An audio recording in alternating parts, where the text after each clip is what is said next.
Hello అండి, అందరికీ నమస్తే. Good morning. నేను మీ శ్రీనివాస్ని. న్యూస్ అనాలిసిస్ వీడియోకి స్వాగతం. సో వీడియో చివరి వరకు చూడండి అండ్ లైక్ చేయండి, షేర్ చేయండి, మీ మిత్రులందరికీ కూడా పంపించండి, లైక్ చేయమని చెప్పండి. సో మనకి మొన్న ప్రధానమంత్రి నరేంద్ర మోదీ గారు ఆదివారం ఒక మాట చెప్పారు కదా, బంగారం కొనొద్దు, పొదుపు పాటించండి, వర్క్ ఫ్రమ్ హోమ్ చేయండి అండ్ పెట్రోలు డీజిల్ ఆదా చేయండి, ఇవన్నీ చెప్పారు కదా. దానిలో భాగంగా ఒక్కొక్కటి రిజల్ట్ కనిపిస్తుంది. చూడండి, బంగారం మీద దిగుమతి సుంకం భారీగా పెంచారు. 6% ఉండేది ఇప్పటి వరకు, దాన్ని 15%కి పెంచారు. సో దీంతో 10 గ్రాముల బంగారం ధర 1,66,250 రూపాయలకు చేరింది. వెండి కూడా కిలో 2,99,000కి చేరిందనమాట. ఈవెన్ ప్లాటినం కూడా పెంచారంట, 18% వరకు పెంచారంట ప్లాటినం కూడా 6.4% ఉండేది, 15.4% పెరిగిందంట.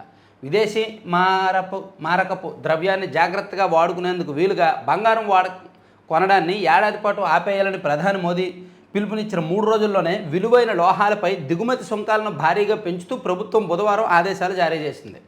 ఇప్పటి వరకు బంగారం వెండిపై దిగుమతి సుంకం 6% కాగా దీన్ని 15%కి పెంచుతూ ఆదేశాలు ఇచ్చింది.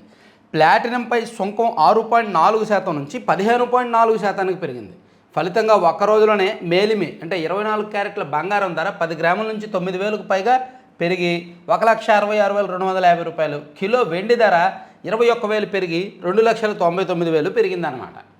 అంటే బహుశా పెంచే ఉద్దేశంతోనే నరేంద్ర మోదీ గారు మేము పెంచబోతున్నాము, మీరు కొనడం తగ్గించుకోండి అని చెప్పారు. సో పెంచబోతున్నాం అనేది లోపల మనసులో అనుకొని మీరు కొనడం తగ్గించండి అని సూచన ఇచ్చారేమో. సో డైరెక్ట్గా ఆ వేదిక మీదే మేము పెంచుతాము, మీరు కొండం మానేయండి అంటే బాగోదు కదా, జనం రివర్స్ అవుతారు కదా. సో ముందు మీరు కొండం మానుకోండి, ఆపుకోండి అని సూచనలు ఇచ్చి, అది ఎందుకు అనేది మీడియా ద్వారా విస్తృతమైన ప్రచారం కల్పించి, అలా చేయడం ద్వారా విదేశీ మారకపు నిల్వలు పెరుగుతాయి, సో రూపాయి బలపడుతుంది, ఇలా రకరకాల ప్రచారం కల్పించి ఆర్థిక నిపుణుల చేత, ఆ నిపుణుల చేత, ఈ నిపుణుల చేత బీజేపీ అనుకూల మీడియాలో డిబేట్లు పెట్టించి 3 రోజుల తర్వాత ఇది పెంచారు. ఇక వరికి 2,441 రూపాయలంట, కందులకి 8,450 రూపాయలంట. కేంద్ర కేబినెట్ నిన్న కొన్ని పంటలకు మద్దతు ధర ప్రకటించింది. 2026-27 ఖరీఫ్ సీజన్కి సంబంధించి 14 పంటలకు మద్దతు ధర కాస్త పెంచారనమాట. సో వరికి గత ఏడాదితో పోలిస్తే ఒక 72 రూపాయలు పెంచారు. అండ్ పొద్దుతిరుగుడు గింజలకు 662 రూపాయల వరకు పెంచారు. మొక్కజొన్న ధర కూడా ఒక 10 రూపాయలు పెరిగింది. సాగు ఖర్చుల కంటే పెసలకు 61% పెరిగింది. ఇలా ఒక 14 రకాల పంటలకు ఎంఎస్పి మినిమం సపోర్ట్ ప్రైస్, కనీస మద్దతు ధరను పెంచారు. ఇక నీట్ ప్రశ్నాపత్రం లీక్ అయిన సంగతి అందరికీ తెలిసిందే కదా. సో దానిలో ప్రధాన సూత్రధారి ఎవరు అనేది గమనించి అరెస్ట్ చేశారన్న నీట్ కేసులో 5గురు అరెస్టు. దేశవ్యాప్తంగా సిబిఐ సోదాలు, కదులుతున్న లీకేజీ డొంక, దర్యాప్తు సంస్థ అదుపులో 24 మంది, పాస్వర్డ్ ఆధారిత పీడిఎఫ్ రూపంలో NEET UG guess paper, private mafia పేరుతో సోషల్ మీడియా గ్రూపు, 150 మందికి పైగా విచారణ. నీట్ యూజీ ప్రశ్నాపత్రం లీక్ డొంక కదులుతోంది. కేసు దర్యాప్తును చేపట్టిన సిబిఐ ఇప్పటి వరకు 5గురిని అరెస్ట్ చేసింది, 2 డజన్ల మందిని అదుపులోకి తీసుకుంది. మరోవైపు దేశవ్యాప్తంగా సంస్థ పలు చోట్ల సోదాలు నిర్వహించింది. అనుమానితులకు చెందిన పలు డిజిటల్ పరికరాలు, మొబైల్ ఫోన్లు, ల్యాప్టాప్లను సీజ్ చేసి ఫోరెన్సిక్ పరీక్షలకు పంపింది. సో రాజస్థాన్లోని మరాఠ్వాడా అనే ఒక ప్రాంతంలోనంట ఒక తండ్రి వాళ్ళ కొడుకు ఎవరో ఈ నీట్ పరీక్ష రాస్తున్నాడని చెప్పి ఒక వైద్యుడి దగ్గరకు వెళ్ళి నీట్ పరీక్ష కొన్నాడంట, ప్రశ్నపత్రాన్ని కొన్నాడు. దాన్ని తన కొడుకు పంపించాడు. తన కొడుకు అంతా సాటిస్ఫై అయిన తర్వాత ఏప్రిల్ 29వ తేదీన దాన్ని మరొకరికి అమ్మేశాడు, మరో గ్రూప్కి అమ్మేశాడు. వాళ్ళు వాట్సాప్లో తెలిసిన వాళ్ళకి తలా కొంత తీసుకొని విపరీతంగా సర్క్యులేట్ చేశారు. అది కాస్త ఒక హాస్టల్ ఓనర్కి చేరడంతో ఆ హాస్టల్ ఓనర్ ఏమో ఎగ్జామ్ జరుగుతున్న రోజే ఒక కెమిస్ట్రీ లెక్చరర్కి పంపించాడు, ఇదిగోండి లీక్ అయిపోయింది ముందే అని. కెమిస్ట్రీ లెక్చరర్ దాన్ని సరిపోల్చితే దాదాపుగా మోర్ దాన్ 80-90% ప్రశ్నలు మ్యాచ్ అయ్యాయి. దీంతో నీట్ ప్రశ్నపత్రం లీక్ అయిందని ఇమీడియట్గా ఎన్టీఏకి సమాచారం ఇచ్చారు. ఎన్టీఏ దాన్ని ఇంటెలిజెన్స్ బ్యూరో ద్వారా ధృవీకరించుకొని నీట్ రద్దు చేసి సిబిఐ ఎంక్వైరీకి ఆదేశించింది. సో ఇది చాలా పెద్ద వ్యవహారమే. ఇక ప్రభుత్వ రంగంలో కూడా వర్క్ ఫ్రమ్ హోమ్ అంటుండోయ్. సెక్యూరిటీ ఫ్యాషన్ కాదు, కాన్వాయ్లో వాహనాలు తగ్గించాలి. పశ్చిమాసియా యుద్ధ నేపథ్యంలో చంద్రబాబు సూచన. అమెరికాలో కంటే రాష్ట్రంలో అత్యుత్తమ పర్యాటక ప్రాంతాలు, గ్రాండ్ క్యాన్యన్ కంటే గండికోట బాగుందన్న సీఎం. పశ్చిమాసియాలో యుద్ధ పరిస్థితుల నేపథ్యంలో ప్రధానమంత్రి నరేంద్ర మోదీ ప్రకటించిన 8 అంశాలని ప్రతి పౌరుడు తప్పక పాటించాలని ముఖ్యమంత్రి చంద్రబాబు పిలుపునిచ్చారు.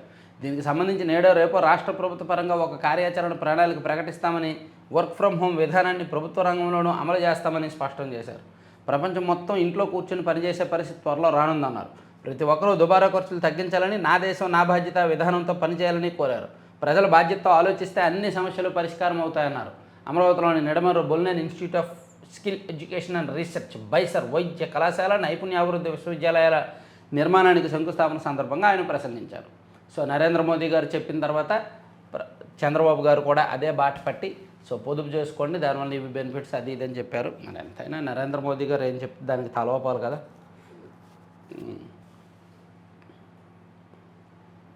ఇక ఇది అసలు కదా, పెద్ద దస్తగిరి కేసు అందరికీ గుర్తుంది కదా.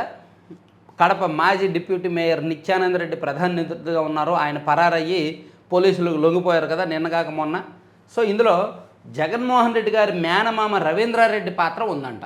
ఆయన బినామీయే ఈయనంట. ఇది పెద్ద దస్తగిరి జగన్ మేనమామ బినామీయే. రియల్ ఎస్టేట్ సంస్థలో రవీంద్రనాథ్ రెడ్డి భార్య, కుమారుడు దస్తగిరి భాగస్వాములే. సంస్థ పేరుతో ముస్లిం సొసైటీకి చెందిన 100 కోట్ల ఆస్తుల అక్రమ రిజిస్ట్రేషన్. అందులో 50 కోట్ల విలువైన ఆస్తులు పెద్ద దస్తగిరి భార్య రమణమ్మకు బదిలీ. ఆస్తుల్ని తిరిగిచ్చే విషయంలోనే రవీంద్రరెడ్డి అండ్ పెద్ద దస్తగిరికి విభేదాలు. 100 కోట్ల ఆస్తులు ఈయన పేరిట రాశాడు, తిరిగిమ్మంటే ఈయనేమో ఇవ్వడానికి ఒప్పుకోలేదు. దాంతో ఇద్దరి మధ్య విభేదాలు వచ్చి హత్యకు కారణం అదే అంటున్న పోలీసులు విచారణలో బయటపడుతున్న వాస్తవాలు.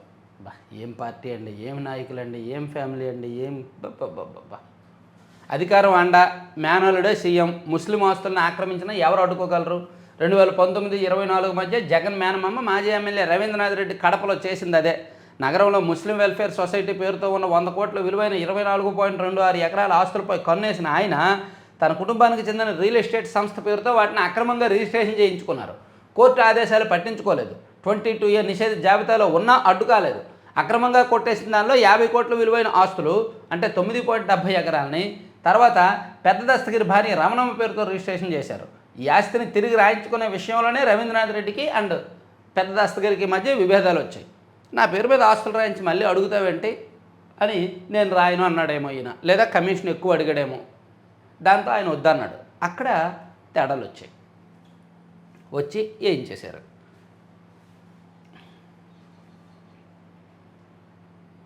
సో ఇవి ఆల్మోస్ట్ అన్ని అంశాలు దాదాపుగా అన్ని పత్రికల్లో. ఇదిగో పొదుపు మంత్రం అని సంక్షోభ పరిణామాలను ఎదుర్కొనేందుకు ఇంధన వినియోగం తగ్గింపు తనతోనే ప్రారంభించిన ప్రధాని మోదీ కేవలం 2 వాహనాలతోనే కాన్వాయ్, ఎలక్ట్రిక్ వాహనాల సంఖ్య పెంచాలని సూచన. ఇదే బాటలో పలు రాష్ట్రాల సీఎంలు కూడా. రాష్ట్ర ప్రభుత్వ ఉద్యోగులకు వర్క్ ఫ్రం హోము తప్పనిసరిగా హాజరవ్వాల్సిన సిబ్బంది మినహా మిగిలిన అందరికీ వర్తింపు. హైబ్రిడ్ విధానము పరిశీలన, వీడియో కాన్ఫరెన్స్లకు ప్రాధాన్యం. నేడు కేబినెట్ భేటీలో చర్చ. 2 రోజుల్లో విధాన ప్రకటన. సీఎం చంద్రబాబు కాన్వాయ్ కుదింపు, వాహనాల సంఖ్య 50% తగ్గింపు. అదే బాటలో డిప్యూటీ సీఎం పవన్, మంత్రులు, అధికారులకు సీఎం ఆదేశం. ప్రధాని సూచనలు పాటిద్దామని ముఖ్యమంత్రి పిలుపు. ఓకే, అద్భుతంగా అమరావతి 20 ఏళ్లలో ప్రపంచంలోనే మేటి నగరం అవుతుంది. సో నిన్న హైదరాబాద్లో కిమ్స్ బైసర్ Bollineni institute of science and research అది ఆ శంకుస్థాపన సందర్భంగా ప్రపంచంలోనే అద్భుతమైన నగరంగా మారుద్ది. 20 ఏళ్లలో భవిష్యత్తులో హైదరాబాద్ను మించిన సిటీగా నిలుస్తుంది. పారిశ్రామికవేత్తల రాకతోనే రాజధాని అభివృద్ధి. ఆటో పైలట్ మోడ్లో పరిశ్రమలకు అనుమతులు. ఏఐ ఆధారిత వైద్య రంగానికి మంచి భవిష్యత్తు. వైద్య రంగంలో ప్రపంచవ్యాప్తంగా అవకాశాలు అందిపుచ్చుకోవడానికి యువత సిద్ధం కావాలి. రాజధాని ప్రాంతంలో కిమ్స్ బైసర్కు శంకుస్థాపన.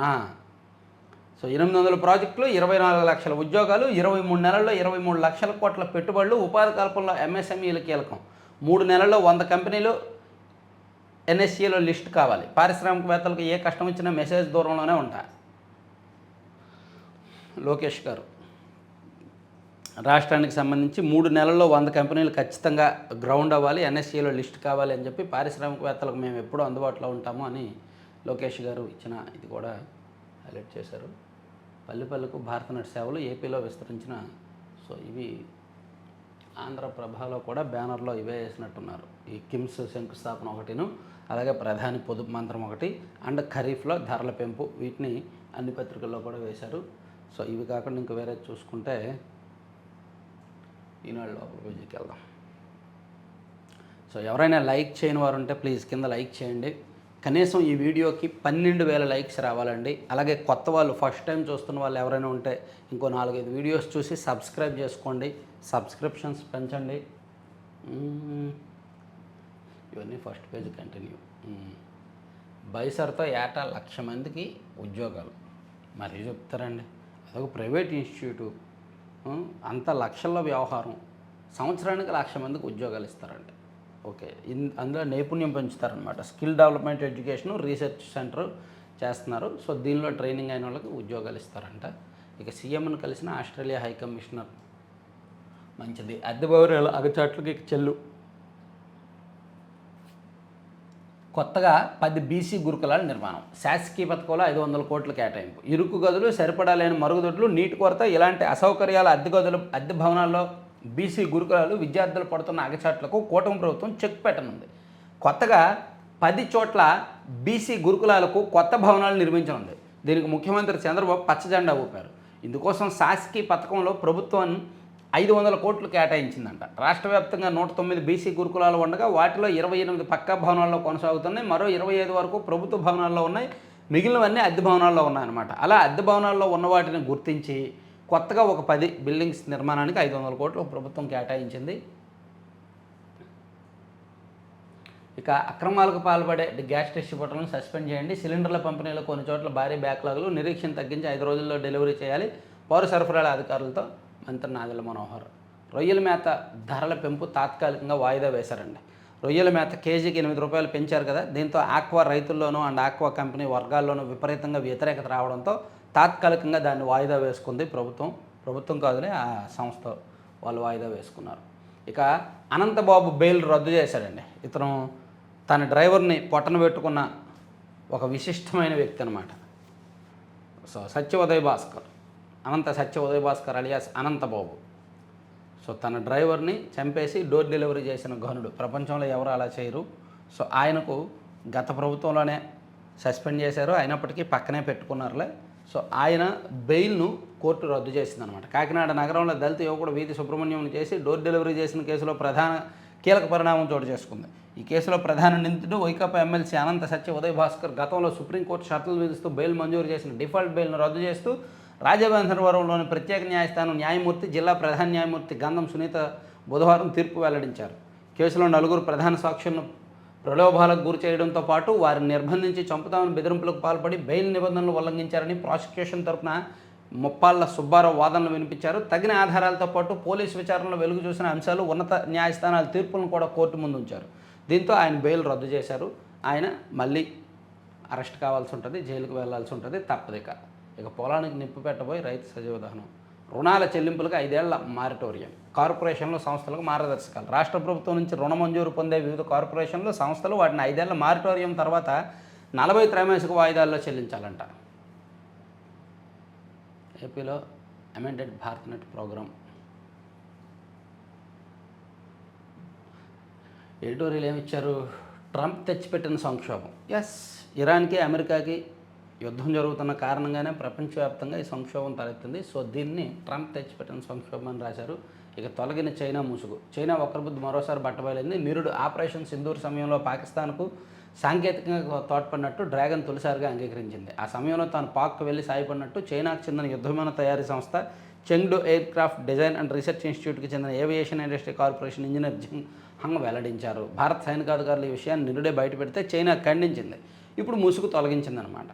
సో చైనా గత ఏడాది కూడా ఖండించింది, కానీ ఇప్పుడు విషయం బయటకు వచ్చింది. సో ఆపరేషన్ సింధూర్ సమయంలో అంటే ఇండియాకి పాకిస్తాన్కి యుద్ధం జరిగితే చైనా ఇండైరెక్ట్గా పాకిస్తాన్కు సపోర్ట్గా నిలిచింది. అది బయటకు వచ్చింది. ఇక రాష్ట్రంలోని ఎంఎస్ఎంఈలు స్టాక్ మార్కెట్లో లిస్టింగ్ కావాలి. ఎస్ఎంఈ ఐపీఓ అవగాహన సదస్సులో మంత్రి లోకేష్. గుంటూరు జీజీహెచ్లో 18 కోట్లతో పెట్ స్కాన్. అంతర్రాష్ట్ర క్రికెట్ బెట్టింగ్ ముఠా అరెస్టు. కోల్కతాలో అదుపులోకి తీసుకున్న విశాఖ సైబర్ క్రైమ్ పోలీసులు. 500 కోట్ల లావాదేవీలు వెలుగులోకి. గోవాలోని క్యాజినోతో లింకులు. దేశవ్యాప్తంగా యాప్స్ ద్వారా క్రికెట్ బెట్టింగ్ నిర్వహిస్తున్న కీలక ముఠా సభ్యులను విశాఖ పోలీసులు అరెస్ట్ చేశారు. ఈ దేశంలోనే అతిపెద్ద క్రికెట్ బెట్టింగ్ నెట్వర్క్ల్లో ఒకటని తెలిపారు. గోవా కేంద్రంగా ఆంధ్రప్రదేశ్, మధ్యప్రదేశ్, కర్ణాటక, ఉత్తరప్రదేశ్, జార్ఖండ్ తదితర రాష్ట్రాల్లో ఈ ముఠా క్రికెట్ బెట్టింగ్ నిర్వహిస్తున్నట్టు తెలిసింది. సో దీంతో పోలీసులు కదలికలు తీసుకొని అరెస్ట్ చేశారనమాట. ఇక సైబర్ ఆర్థిక నేరాల కార్యాచరణ ప్రణాళిక నియంత్రణ కోసం సిద్ధం చేయాలని అధికారులకు ఉత్తమ జర్నలిస్టులకు అవార్డులు CR media academy chairman Alapati Suresh Kumar వెల్లడి. గ్రేటర్ బాట్లో విజయవాడ, తిరుపతి 2 నగరాల్లో 138 పంచాయతీల విలీన ప్రతిపాదనల కదలిక. మహావిశాఖలో మరో 63 పంచాయతీలను చేర్చేందుకు కసరత్తు. రాష్ట్రంలో విజయవాడ, తిరుపతి గ్రేటర్ ప్రతిపాదనల కదలిక వచ్చింది. 2 చోట్ల కలిపి 10 మండలాల్లో 138 పంచాయతీలను విలీనం చేసే విషయాన్ని ప్రభుత్వం పరిశీలిస్తోందంట. సో ఇప్పుడు వరకు నగరపాలక సంస్థలుగా ఉన్న వాటిని ఇప్పుడు విజయవాడలో ప్రతిపాదన 40 పంచాయతీలు విలీనం చేయాలని, అండ్ తిరుపతిలో 63 పంచాయతీలు విలీనం చేయాలని, విశాఖపట్నంలో 64 పంచాయతీలను విలీనం చేయాలని ప్రభుత్వం ప్రతిపాదనలు సిద్ధం చేసింది. సాధారణంగా పక్కనున్న పంచాయతీలు నగరాల్లోకి విలీనం సమయంలో న్యాయపరమైన చిక్కులు వచ్చి అక్కడ డెవలప్మెంట్ ఆగిపోద్ది, అండ్ ఎన్నికలు ఆగిపోతాయి, అన్నీ ఆగిపోతాయి.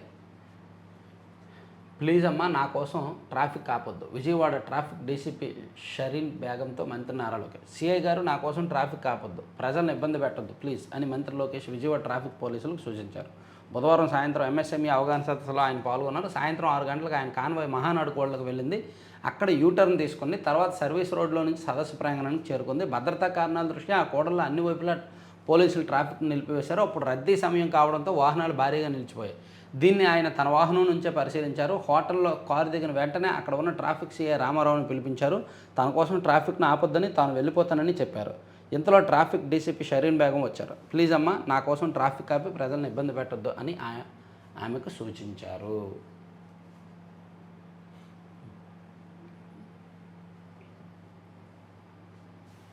ఏ క్షణంలోనైనా నా అహం పూర్తిగా అణిగిపోయింది. ఆ క్షణంలో నా అహం పూర్తిగా అణిగిపోయింది. రజనీకాంత్ భావోద్వేగం.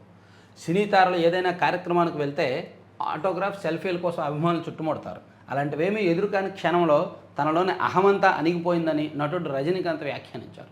బెంగళూరులోని ఆర్ట్ ఆఫ్ లివింగ్ కేంద్రం 45వ వార్షికోత్సవంలో భాగంగా మంగళవారం రాత్రి వరల్డ్ మెడిటేట్స్ విత్ గురుదేవ్ కార్యక్రమంలో ఆయన మాట్లాడారు. ఈ సందర్భంగా ఈ కేంద్రంలో తనకు ఎదురైన అనుభవాన్ని పంచుకున్నారు. హిమాలయాల తర్వాత నాకు ఎంతో ఇష్టమైన ప్రాంతం ఆర్ట్ ఆఫ్ లివింగ్ ఆశ్రమం. ఓసారి ఇక్కడికి వచ్చినప్పుడు వేదికపైకి రమ్మని గురూజీ ఆహ్వానించారు. నేను వస్తే మీకు అసౌకర్యంగా ఉంటుందని చెప్పాను. అలాంటిదేమీ జరగదని గురూజీ చెప్పారు. దాంతో వేదికపైకి వెళ్ళా. అక్కడ వేలాది మంది ఉన్నారు. వారంతా నా ఆటోగ్రాఫ్, సెల్ఫీల కోసం చుట్టుముడతారనుకున్నా. ఎవరూ నన్ను పట్టించుకోలేదు. పైగా నేనే చేతులు ఊపినా ఎవరూ స్పందించలేదు అంటూ వివరించారు. సో ఆ టైంలో తన అహం తగ్గిపోయిందని రజనీకాంత్ చెప్పారంట. ఇక డిఎస్జీగా బాధ్యతలు స్వీకరించిన Niranjan.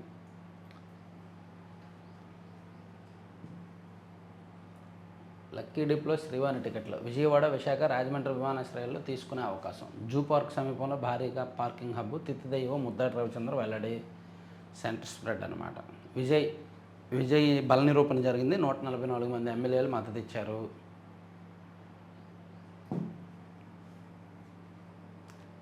Centre spread.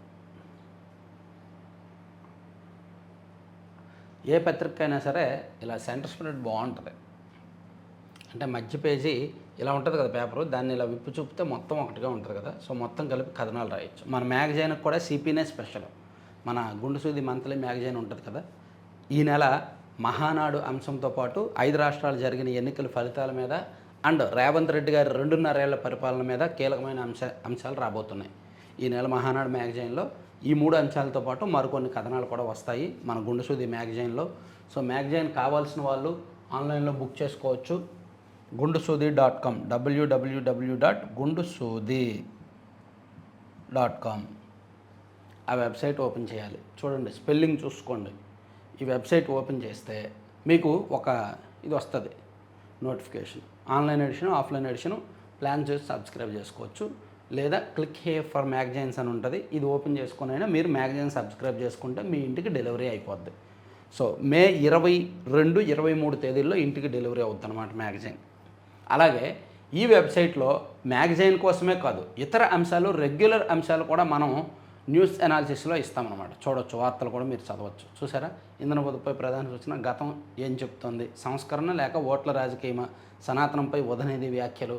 YCP MLC Anantha Babu supreme court మంజూరు చేసిన బెయిల్ రద్దు, ఇలా అనేక అంశాలు మనం ఇస్తున్నాం. ఇందులో ట్రెండింగ్ అంశాలు కొన్ని ఉన్నాయి. సో గుండు సూది వెబ్సైట్లో మీకు కేవలం మ్యాగజైన్ కోసమే కాకుండా రెగ్యులర్ న్యూస్ అనాలిసిస్ కోసము, రెగ్యులర్ వార్తా అంశాలు చూడడానికి కూడా మీరు దీన్ని ఒక మంచి పుస్తకంగా, ఒక మంచి వెబ్సైట్గా చూడొచ్చు. ఇతర వెబ్సైట్లతో పోలిస్తే మన కంటెంట్ ఖచ్చితంగా డిఫరెంట్గా ఉంటుంది. అలాగే మ్యాగజైన్ కావాల్సిన వాళ్ళు అక్కడ సబ్స్క్రైబ్ కూడా చేసుకోవచ్చు. సాక్షిలో చూస్తే సంక్షేమం ఇక సంక్షోభమేనంట. ఇప్పుడు ప్రభుత్వం ఫ్యామిలీ డిజిటల్ కార్డులు తీసుకురాబోతుంది కదా, ఈ సాక్షి వాళ్ళ ఏడుపు ముందే మొదలైంది. ప్రభుత్వానికి ఆ ఉద్దేశం ఉందో లేదో తెలియదు. సంక్షేమ పథకాలు తగ్గించాలని, లబ్ధిదారులను తగ్గించాలని ప్రభుత్వానికి ఆ ఉద్దేశం ముందే లేదు. ప్రభుత్వం ఏంటంటే ప్రతి ప్రభుత్వానికి ఒక డిజిటల్ హెల్త్ కార్డు ఇవ్వాలి, డిజిటల్ ఫ్యామిలీ కార్డు ఇవ్వాలి అని భావిస్తుంది. దాన్ని వీళ్ళు ముందే సంక్షేమం ఇక సంక్షోభమే, ఫ్యామిలీ బెనిఫిట్ కార్డు లబ్ధిదారులను కట్ చేయడానికే తెస్తున్నారు అంటే ప్రభుత్వం ఒక విధానపరమైన నిర్ణయం తీసుకుంటే దానిలో అప్పుడే ఏడుపు మొదలవుద్ది అనమాట. చంద్రబాబు ప్రభుత్వం పేదలు పట్టుకొట్టేందుకు కని విని ఎరుగని రీతిలో అర్హతలను నిర్ధారిస్తోంది. పేదలనే కనీస సానుభూతి లేకుండా అమానవీయంగా వ్యవహరిస్తోంది. అర్హత నిర్ధారణ నిబంధనలు చూస్తుంటే మన ఊళ్ళలో, మన చుట్టుపక్కల వారెవరికి ఏ పథకము వర్తించదు. నెలకు 50 యూనిట్ల కరెంట్ వినియోగించే వారికి ఏ పథకము అందదు. ప్రభుత్వ మార్కెట్లో పంటను అమ్ముకునే రైతులు ఎవరు ఆ పథకానికి అర్హులు కాదు. ఇలా ఏ ఒక్కరికి ఏ పథకము వర్తించదని విధంగా 1,00,000 ఆంక్షల చట్టం నిర్మిస్తోంది. ఇప్పటికే రాష్ట్రంలో ఉన్న 5 కోట్ల మందిని వడపోసి కేవలం 10.2 లక్షల మంది కుటుంబాలను మాత్రమే గుర్తించింది. ఇందులోనూ మరోమారు వడపోతకు రంగం సిద్ధం చేస్తుండటం విస్తుగొలుపుతోంది. పనికిమాలిన వార్త, పనికిమాలిన పుకారులు అనమాట. ప్రభుత్వం ఫ్యామిలీ కార్డు అని ఒక డిజిటల్ కార్డు అని ఒకటి రూపొందించింది, అది ఇస్తుంది. దానికి సంక్షేమ పథకాలకి సంబంధం లేదు. అమ్మఒడి లబ్ధిదారులు 87 లక్షల మంది, దగ్గర దగ్గర 62 లక్షల మంది ఉన్నారు. వీళ్ళేమో 10.2 లక్షల కుటుంబాలే సంక్షేమ పథకాలు ఇస్తారని రాస్తున్నారు. అమ్మఒడి లబ్ధిదారులు ఈ సంవత్సరం కూడా జూన్ నెలలో ఇవ్వబోతున్నారు, దాదాపుగా 62 లక్షల మందికి. అలాగే ఈ అన్నదాత సుఖీభవ కూడా దాదాపుగా 40-45 లక్షల మందికి ఇస్తారు. అటువంటి పథకాలన్నీ రెగ్యులర్గా అమలు చేస్తుంటే వీళ్ళు ఒక పుకారు సృష్టిస్తున్నారనమాట. పనికిమాలిన వార్త, పుకారు ఇది. ప్రభుత్వాన్ని డిఫెన్స్లోకి నెట్టేసి ఇదిగో మీ డేటా తీసేస్తారు, మీ డేటా చోరీ చేసేస్తారు, మీ పథకాలు లేపేస్తారు అని చెప్పి ఇదంతా అబద్ధపు వార్త. ఇక పసిరిపై పన్ను అది చెప్పుకున్నాం. ఇక పసిరి కళ ఇక ఖరీదే, సుంకాల పెంపుతో పరిశ్రమలో ఆందోళన, స్మగ్లింగు, బ్లాక్ మార్కెటింగ్ ముప్పు, ఆభరణాల వ్యాపారానికి విఘాతం. ఇక బల నిరూపణలోనూ విజయ్ హిట్. ఏకంగా 144 మంది ఎమ్మెల్యేల మద్దతు వచ్చింది. ఓకే. 3వ బిడ్డను కంటేనే కూనీ శస్త్రచికిత్స, కుటుంబ నియంత్రణ శస్త్రచికిత్స చేసేందుకు వైద్యులు ససేమేర, పిల్లల్ని పెంచలేమంటూ బాధిత కుటుంబం ఆవేదన. పార్వతీపురం మన్యం జిల్లా గరుగుబిల్లి వైద్య సిబ్బంది వింతపు అక్కడ. అదేంటది, అంత బలవంతంగా 3వ పిల్లల్ని కనిస్తారేంటి? అలా అయితే 3వ బిడ్డను కన్ని వెంటనే 5 లక్షల రూపాయలు ఫిక్స్డ్ డిపాజిట్ చేయండి ప్రభుత్వం తరపున. మాకు 2 పిల్లలు ఉన్నారు, కుటుంబ నియంత్రణ శస్త్రచికిత్స చేయించుకుంటాం, సహకరించండి అంటూ ఓ పేద కుటుంబం వైద్య సిబ్బందిని అడుగుతుంటే వాళ్ళేమో 3వ బిడ్డను కనండి, ప్రభుత్వం పిల్లల్ని కనమని చెప్తోంది అని చెప్పి కుటుంబ నియంత్రణ చేయడానికి ఒప్పుకోలేదట. అప్పుడు ఒక 5 లక్షల డిపాజిట్ అడగాలి, ఫిక్స్డ్ డిపాజిట్ అడగాలి. ఇక ప్రభుత్వ ఉపాధ్యాయులకు టెట్ తప్పనిసరి, సీనియారిటీ రికార్డులో టెట్ వివరాలు నమోదు చేయాలి, ఆదేశాలు జారీ చేసిన పాఠశాల విద్యాశాఖ. ఇక మద్దతు ధరల పెంపు పెసల్లోనే, నామమాత్రపు మద్దతు ధరలపై అన్నదాత ఆవేదన. ధాన్యానికి కిలోకు 72 పైసలు పెరుగుదల, గతేడాదితో పోలిస్తే పెరిగింది 3 పైసలే. నిరుడు కన్నా మొక్కజొన్నకు మరీ దారుణంగా పైసా పెంపు, గతేడాదితో పోలిస్తే పెట్టుబడి వ్యయాలు 20% పెరిగాయి, కానీ మద్దతు ధరలు మాత్రం 8.6% మాత్రమే పెరిగాయని రాశారు. కరెక్టే. ఇక 600 అయినా భూములు ఇచ్చేది లేదు, ఆందోళన పథంలో ఉండవల్లి పెనుమాక రైతులు. సీడ్ యాక్సెస్ రోడ్డు, కొండవీటి వాక్ కోసం భూములు ఇచ్చాం, ఇప్పుడు బఫర్ జోన్ అంటూ అవసరానికి మించి సేకరణ తగదు. బంగారం లాంటి మా భూములు ఇచ్చి కుంటల్లో ప్లాట్లు తీసుకోవాలా? జనమే లేని చోట కమర్షియల్ ప్లాట్లలో ఏం వ్యాపారం చేయాలి? మా గోడు వినకుండానే ఈ రకంగా నోటీసులు ఇవ్వడం దారుణం. బలవంత భూసేకరణపై కోర్టుకు వెళ్తామని హెచ్చరిక. సో రాజధాని 2వ విడత భూ సమీకరణలో భాగంగా ఉండవల్లి పెనుమాక ప్రాంత రైతులు కొంత వ్యతిరేకత వస్తున్నారు. ఆ వ్యతిరేకతను సాక్షి మరింత హైలైట్ చేస్తూ వాళ్ళని రెచ్చగొడుతూ ఇదిగో రకరకాల స్టోరీలు అయితే ఇస్తున్నారు. సో ఇది ప్రభుత్వం ఒకసారి వీళ్ళందరితో నారాయణ గారు భేటీ అయ్యి, అండ్ అక్కడ ప్రాంత ఎమ్మెల్యే గారు, లోకల్ ఎమ్మెల్యే గారు అంటే ఎవరు నారా లోకేష్ గారు అండ్ పెమ్మసాని గారు కూడా భేటీ అయ్యి వీళ్ళకి భరోసా ఇస్తే బెటర్. ఇక పాత పద్ధతిలోనే కొత్త నోటిఫికేషన్. ప్రతిపక్షంలో ఉన్నప్పుడు 2023లో వర్సిటీ పోస్టుల నోటిఫికేషన్ను వ్యతిరేకించిన చంద్రబాబు 3220 పోస్టుల భర్తీపై హైకోర్టులో కేసులు వేయించి మరీ నిలుపుదల. కోర్టులో కేసులు ఉండగానే కోర్టు అనుమతి లేకుండా ఆ నోటిఫికేషన్ రద్దు. ఇప్పుడు పాత రోస్టర్తోనే కొత్త నోటిఫికేషన్ అడుగులు. సో 2023లో వైసీపీ హయాంలో కూడా అధ్యాపకుల భర్తీకి నోటిఫికేషన్ ఇచ్చారు. దాన్ని చంద్రబాబు గారు అడ్డుకున్నారు. ఇప్పుడు మళ్ళీ నోటిఫికేషన్ ఇస్తున్నారు పాత విధానంలోనే అని రాశారు. ఇక ఇంటర్మీడియట్ రీకౌంటింగ్ కొంతమంది పెట్టారు కదా, ఆ ఫలితాలు కూడా నిన్న రిలీజ్ చేశారు. ఇక నీట్గా నిర్వహించగలరా లేదా, 2024లో 50 రోజుల తర్వాత నీట్ పీజీ పరీక్ష, అదే ఏడాది యూజీసీ నెట్ పరీక్ష రీషెడ్యూల్కు 2 నెలల గడువు తీసుకున్నారు. సో ఇప్పుడు నీట్ పరీక్ష రద్దు చేశారు కదా, మళ్ళీ ఎప్పుడు పెడతారా, ఎప్పుడు నిర్వహించబోతున్నారా, రీషెడ్యూల్ ఎప్పుడు ఉంటుంది అనేది విద్యార్థుల్లో ఒక రకమైన ఆందోళన ఉంది. దాదాపుగా మినిమం ఒక 40-45 రోజులైతే పడుతుంది. అంటే జూన్ మంత్ ఎండింగ్ వరకు రావచ్చు కొత్తగా మళ్ళీ నీట్ నిర్వహణకు. క్రికెట్ బెట్టింగ్ ముఠా గుట్టురట్టు, కలకలం రేపుతున్న శ్రీవాణి టికెట్ల దందా, పాతపట్నం మాజీ ఎమ్మెల్యే పగడాలమ్మ మృతి, మోదీ కాన్వాయ్ తగ్గింపు, ప్రధాని మోదీ సహా బీజేపీ సీఎంలు నేతలు పొదుపునకు శ్రీకారం చుట్టారు. మోదీ కాన్వాయ్లో వాహనాల సంఖ్యను గణనీయంగా తగ్గించారు. సిబిఐ కస్టడీకి నీట్ లీక్ సూత్రధారి. ఇక అస్సాంలో ఉమ్మడి పౌరస్మృతిని అమలు చేయాలని అస్సాం మంత్రివర్గం నిర్ణయించింది. ఈ మేరకు సంబంధిత బిల్లును ఆమోదించింది. Rangasamy All India NR Congress వ్యవస్థాపకులు రంగస్వామి బుధవారం పుదుచ్చేరి ముఖ్యమంత్రిగా ప్రమాణ స్వీకారం చేశారంట. ఒక కేరళ సీఎం తప్ప మిగిలిన అన్ని రాష్ట్రాల్లో ముఖ్యమంత్రులు ప్రమాణ స్వీకారం చేశారు. ఆ కేరళలో కాంగ్రెస్ గెలిచి ఇప్పటికీ కూడా రిజల్ట్స్ వచ్చి 10 రోజులు దాటినా పాపం వాళ్ళు సీఎం ఎవరో నిర్ధారించుకోలేకపోతున్నారు కేరళలో. కాంగ్రెస్ వాళ్ళ పరిస్థితి అలా ఉంది. త్వరలో పెట్రోల్ మోత పరిస్థితి ఇలాగే ఉంటే రేట్ల పెంపు తప్పకపోవచ్చు. ఆర్బీఐ గవర్నర్ సంజయ్ మల్హోత్రా అది ఎక్స్పెక్ట్ చేసిందే. పెట్రోల్ ధరలు పెంచుతారని తెలుసు, కాకపోతే ఎంత పెంచుతారా అనేది తెలియదు. 10 రూపాయలు పెంచుతారా, 5 రూపాయలు పెంచుతారా, 25 రూపాయలు పెంచుతారా తెలియదు. ఇక మా వేతనం ఏ ఖాతాలో పడిందో లబోదిబ్బోమంటున్న కమ్యూనిటీ హెల్త్ ఆఫీసర్లు రెగ్యులర్ ఖాతాల్లోకి మార్చాలని డిమాండ్. తీసేయమ్మా, సాక్షిని పక్కన పెట్టేమ్మా. ఆంధ్రజ్యోతిలో వ్యతిరేకించింది 22 మందే. బల పరీక్షలో సీఎం విజయ్ ఘన విజయం. విశ్వాస తీర్మానానికి 144 మంది మద్దతు. నిలువునా చీలిన అన్నా డీఎంకే 25 మంది ఎమ్మెల్యేలు వేరుకొంపటి. ప్రభుత్వానికి అనుకూలంగా ఓటు. ఓకే, 144. EPS versus Shanmugam. చీలిన అన్నా డీఎంకే ఎమ్మెల్యేలు ఎడప్పాడితో 22 మంది, షణ్ముగం వైపు 25 మంది. టీవీకే ప్రభుత్వంలో చేరేందుకు తప్పుడు ఆరోపణలు. పళని పార్టీ వాటమికి కారణం ఎడప్పడే, మాపై వేటు చెల్లదు షణ్ముగం. కట్కట అనధికార కరెంటు కోతలు. ఎస్, ఇవి ఉన్నాయి. ఏమనంటే బ్రేక్ డౌన్ అని, కెపాసిటీ తగ్గిందని, అది ఇదే చెప్తారు. సో అనధికార కరెంటు కోతలు చాలా చోట్ల ఉన్నాయి. సిబ్బంది కొరత అసలు సమస్య. 1500 మంది ఏఈ స్థాయి అధికారులకు గాను ఉన్నది 800 మందే. O&M విభాగంలో 2000 మంది కొరత. నిర్వహణ లోపాలతో అనధికార కోతలు. మార్చి ఏప్రిల్ నెలల్లో విద్యుత్ సగటు వినియోగం 260 మిలియన్ యూనిట్లు. మేలో గణనీయంగా తగ్గిన వినియోగం. సగటున రోజుకు 250 మిలియన్ యూనిట్లే. డిమాండ్ తగ్గినా తప్పని అంతరాయం. సో దానికి సరైన స్టాఫ్ లేక, సరైన ప్రణాళిక లేక ఎప్పటికప్పుడు బ్రేక్ డౌన్లు అవుతూ చాలా చోట్ల రాష్ట్ర వ్యాప్తంగా అనధికారికంగా కరెంటు కోతలు ఉన్నమాట వాస్తవమే. అదే రాశారు. ఇక జగన్ మేనమామ భూభాగోతం. కడప రింగ్ రోడ్లో నిషేధిత భూములు రవీంద్రనాథ్ రెడ్డి స్వాహా. సొసైటీ విభేదాలను అనుకూలంగా మార్చుకున్న వైసీపీ మాజీ ఎమ్మెల్యే 150 కోట్ల భూములను తొలుత కుటుంబ సభ్యుల పేరిట రిజిస్ట్రేషను. గత 2024 ఎన్నికలకు ముందు పలువురుకు మరోసారి రిజిస్ట్రేషను. పెద్ద దస్తగిరి కేసులో వెలుగులోకి. ఆయన భార్య పేరిట 9.70 ఎకరాలు ఆ భూమికి లింకుపై పోలీసులు ఆరా. సో కడప పరిపాలించండి అయ్యా అని చెప్పి అధికారం ఇచ్చి గెలిపిస్తే వాళ్ళు చేసిన బాగోతాలు ఇవి. అనంతబాబు బెయిల్ రద్దు. అమెరికాలో ఓపీటీ దుర్వినియోగం. 10,000 మంది విదేశీ విద్యార్థులు గుర్తింపు. వరకు మద్దతు ధర. గుంటూరు జీజీహెచ్లో అత్యాధునిక పెట్ స్కాన్ 1800 కోట్లతో అమెరికా నుంచి దిగుమతి. ప్రభుత్వ ఆసుపత్రిలో ఇదే తొలిసారి. గుంటూరు జీజీహెచ్లో పెట్ స్కాన్ యంత్రం తీసుకొచ్చారండి. దాని విలువ 18 కోట్లంట. అమెరికా నుంచి తెప్పించారు. ఇక టీచర్లకు పదోన్నతులకు టెట్ తప్పనిసరి. సో టీచర్లకు ఆల్రెడీ ఆ ఉద్యోగం చేస్తున్న టీచర్లకు టెట్ అంటే టీచర్ ఎలిజిబిలిటీ టెస్ట్ నిర్వహించడం ఉపాధ్యాయ వర్గాల్లో వ్యతిరేకత తెస్తున్నప్పటికీ తప్పట్లేదు. వారానికి 100కు పైగా అంతర్జాతీయ విమాన సర్వీసులు కోత. 7 విదేశీ మార్గాల్లో నిలిపివేత. జూన్ నుంచి ఆగస్టు వరకు అమలు. ఎయిర్ ఇండియా ప్రకటన. Fighter jet made in Andhra. పుట్టపర్తిలో అతిపెద్ద ఏరోస్పేస్ సెంటర్. ఏఎంసీఏ ఉత్పత్తి కేంద్రానికి రేపు శంకుస్థాపన. హాజరు కానున్న రక్షణ మంత్రి సీఎం. బాగుంది, మంచి అంశం.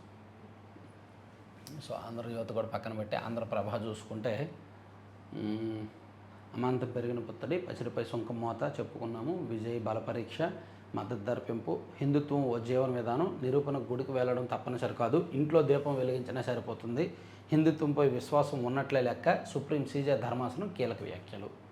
సైబర్ నేరాలకు టెక్నాలజీతో చెక్, గోల్డెన్ అవార్డ్ ఫండ్ రికవరీపై దృష్టి, మూల్ అకౌంట్, హంటర్ ఏఐ లాంటి టూల్స్ వినియోగం, నిర్దిష్ట కార్యాచరణ రూపకల్పన, ఆధార్ సహా బయోమెట్రిక్స్ ద్వారా నియంత్రణ అంట. సో సైబర్ మోసాల నియంత్రణ కోసం జెట్ ఫైటర్లో మేడ్ ఇన్ ఏపీ, డిఫెన్స్ హబ్గా ఆంధ్రప్రదేశ్, పుట్టపర్తిలో ఎయిర్ క్రాఫ్ట్ కాంప్లెక్స్ చెప్పుకున్నాం. సో ఇవన్నీ చెప్పుకున్న అంశాలేనండి, ఆంధ్రప్రభ కూడా. సో ఇవండి న్యూస్ అనాలిసిస్. చివరి వరకు చూసిన ప్రతి ఒక్కరికి ధన్యవాదాలు. మీకు టైం ఉన్న ప్రతిసారి gundusudi.com వెబ్సైట్ ఓపెన్ చేయండి. Thank you very much. So content చివరి వరకు చూసిన ప్రతి ఒక్కరికి ధన్యవాదాలండి. Thank you.